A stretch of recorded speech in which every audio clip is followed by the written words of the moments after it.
Liverpool have been blessed with many great strikers in recent memory: Luis Suarez, Fernando Torres, skinny up Tal Ben Haim, even Robbie Fowler and Divock Origi off the bench, but for the first time in a long time. We are approaching the new season with a shortage of new strikers, and obviously the late, great Diogo Jota was obviously rated and adored by Slot and the loving Liverpool fans. But it seems as though our only other genuine number 9, Darwin Nunez, is approaching a deal towards Napoli. Now, only today, Marzio reported a 50 plus 5 million euro bid for Darwin Nunez, which Liverpool rejected out of hand because that is simply not good enough. And the striker market is so bare at the moment, it looks like Arsenal are approaching the signing of Victor Gyökeres, and Man United can't even seem to get anyone. So they're approaching Dominic Calvert-Lewin as our Newcastle United. But if the Darwin Nunez deal does go through, and I'm thinking 60 million euros at least, then what do we make of this apparent announcement from German publicist Bild that Luis Diaz has apparently agreed verbal terms with Bayern Munich? Barcelona apparently agreed terms with him as well. Who are we to believe here? And that leaves Liverpool with only Cody Gakpo, Federico Chiesa, Mo Salah, Florian Wirtz, and possibly Jadon Danns able to lead the line for Liverpool, and none of them are out-and-out number 9s. Mo Salah is a playmaker. Florian Wirtz is untested in a false 9 role. Jadon Danns is untested in a Premier League and needs a good loan spell. Federico Chiesa was not rated by Slot enough to start many an occasion. Could Chiesa even join Darwin Nunez at Napoli? Could Lucho Diaz go to Napoli? Lucho Diaz, Chiesa, Darwin Nunez, fed by Kevin De Bruyne. Stranger things have happened. So if Luis Diaz leaves for 70 million odd and Darwin Nunez for 60 million odd, that gives us 130 million euros plus the leftover of the transfer budget to spend on a big name striker. Now, obviously, Alexander Isak is our first choice target, and for good reasons as well. Injury doubts aside, he's Premier League proven he's the closest thing to Thierry Henry, just without the grace or finesse. However, he is ice cool, ice cold, and clinical, right? He can finish. We know that. But Newcastle United will not want to sell. They are closing on a deal for Anthony Elanga from Nottingham Forest for 50 million, thereabouts. With a market of Anthony Elanga for 50 million, Brian Mbeumo for 60, 70 million, Semenyo rated at 70 million. Then when you look at the fees for Hugo Ekitike at 100 million euros, maybe 19 million euros could do it, doesn't look so bad. So what Ekitike would do would give you playmaking between the lines, dropping deep, connecting the play. He'd raise the goal expectancy, goals expected for the whole team-wide. Mo Salah, Cody Gakpo, Florian Wirtz in particular. That is the type of player that would link up the play and really play a part in the Bobby Firmino role in between the 6 and the defence of the opposition. But then you look at Victor Osimhen, and what can an Osimhen offer, right? So he has relentless pressure, relentless press, boundless energy. He will absolutely harry the opposition, which would add a lot to our press. He's willing to run the channels, run out wide.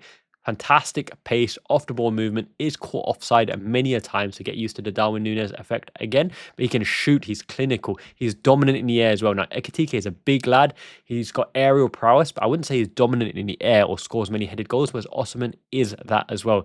We almost need 2 strikers to form a unique partnership in terms of providing Arne Slot with the options that he needs, whether starting or on the bench, to facilitate the rest of the team. I don't think we lack goals, even without Darwin Nunez, who didn't score so many last season, or Luis Diaz, who scores in spurts, peaks and troughs, hits that moment of form and bangs in 3 or 4 on the bounce, maybe an additional goal, but he did open the goal scoring as well. Something that we underrate with Diogo Jota and Darwin Nunez is when they score, it's usually quite important. Darwin Nunez scores an equaliser or a game winner. Diogo Jota puts the game to bed or opens the scoring as well. We're going to need someone with that big game temperament to open the scoring, to score the goals, and not just a 3rd or 4th goal in a 3-0 victory, for example, not a padding goal. We need someone who breaks the deadlock, who equalizes, and who scores the winning goals. And with that kind of mentality, it's not just a first choice striker. You need the option off the bench as well, the Divock Origi, the Davy Fairclough, or going beyond Liverpool, Pipo Inzaghi, Ole Gunnar Solskjaer, Chicharito, any of these goal poachers who can sniff out a goal. That could potentially be Jadon Danns, but once again, he has lost a year of development. He needs to get back into the form, and he needs to be trusted by Arne Slot, because it doesn't look like Arne Slot would give minutes willy-nilly to any given player. They have to have something about them, and that is why Federico Chiesa's chances of staying probably are slightly better given the situations at the moment. But I think Liverpool need to sign at least 2 out-and-out forwards that can have a big contribution. Now, Benjamin Sesko seems to be being passed over by Arsenal because they want 100 million. 100 million for Benjamin Sesko? Nah, he just ain't all that. Ain't good enough. He's very one-dimensional, speedy, absolute destructive shot, but he's a scorer of great goals and not a great goal scorer, and he's not consistent either. He could get there one day, but it'd be huge risk, which is why Gyökeres looks like the chosen option for Arsenal. Benjamin Sesko is probably going to be passed up. So Liverpool have to look further at depth. Now, we've mentioned people like Walter Mada. We've mentioned Retegui as well. Not huge links to Liverpool there. Maybe insufficient quality as a starter, but could they be the second line option as well? Who else could we look at? Now, I want a bigger shout out for Georges Mikudstadze, right? He's a Georgian, so Mamadashvili will know all about him. He plays for Lyon as well. Obviously, Lyon have financial troubles, potential relegation to Ligue 2. That means he could potentially be available. And as a second string striker, he reminds me of Santiago Jimenez at Feyenoord.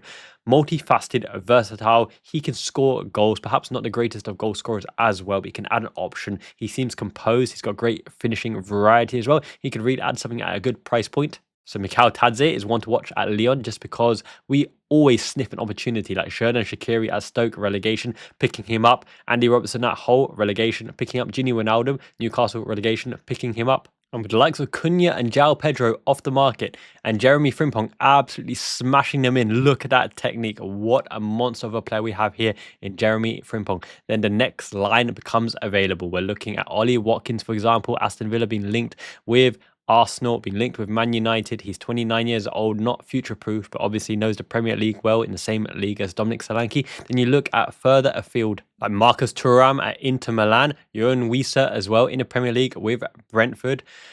Yeah, is the next line of strikers. Not particularly promising in that regard, but could Liverpool look at alternatives? Rodrigo at Real Madrid, unsettled, could take a huge bid. Wants to start in the left wing slot. He'd be competing with Cody Gakpo. Cody Gakpo could be shunted into the inside forward role. He could play that role alongside Florian Wirtz, perhaps with Mo Salah as well.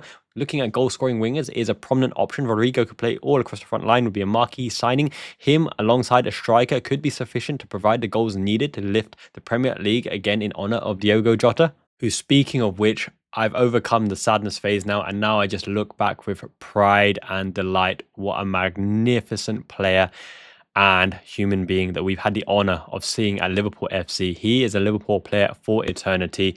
They're absolutely commissioning a mural for Diogo Jota. He is our 20 for eternity, and the Liverpool family providing tributes for Diogo Jota. I just want to say a sincere thank you and domo arigato gozaimasu.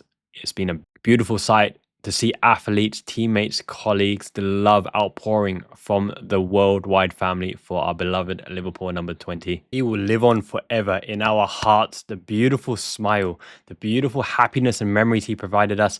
Bruno Fernandes, all of his teammates, Ruben Neves as well, they said they will look after his family forever. Liverpool FC are going to pay up to 2 years of his contract, £140,000 per week to his family. Rightly, they should. They're going to put his kids through education all the way through to university as well. Everyone, be there to support the family, be there to support them. Andre Silva's family included as well. Guys, look, let's look back with fantastic happiness and memories for the wonderful human being and player that we've had the privilege and honor of calling one of our own, Diogo Jota. And a big thank you as well for everyone who subscribed, who liked the videos, and who put a fantastic, beautiful comment and memento in the previous tribute videos as well. You guys are the best. The Liverpool Fan in Japan community are the best. Until next time, have a great day, great week, everyone. Make sure to check out this video here around pros and cons of keeping Lucho Diaz, what he offers. He's trusted by Slot in the left wing and the striker positions, but we could be doing good business for selling him now because we're not offering him renewed contract terms. You want to check out this video. Ciao, Jane means peace.